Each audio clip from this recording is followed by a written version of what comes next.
In tonight's Don't Waste Your Money report, some college students are getting around the new law that makes it a lot harder for them to get a credit card. And what they're doing could be putting your kids at financial risk. Molly Heinley is frustrated. The 20-year-old college sophomore can't get a credit card.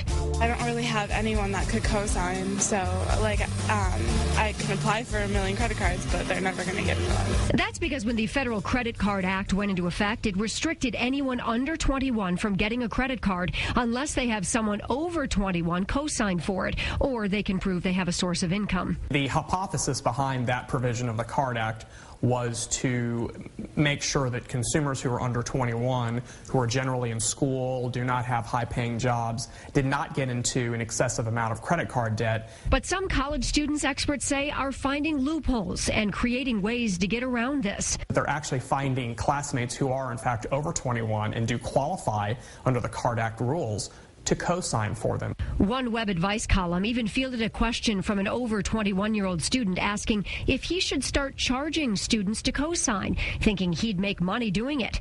Experts say paying to piggyback off someone's good credit is common, and it could really start to take off on college campuses. It's very possible that a whole industry could spring around consumers willing to sell or rent out their good credit to younger students who are having trouble establishing credit for the first time. Kids will find a way to get it if their parents do not co-sign for it, so I'm sure that there are ways around it.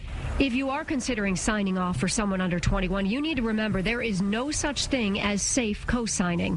When you co-sign, you're taking on legal liability for that debt. So if the person you co-sign for can't or doesn't pay, guess what? You're going to be the one who's getting the calls from the debt collectors. And that, by the way, can affect your credit for years to come. This is nothing to mess around with, so don't do it.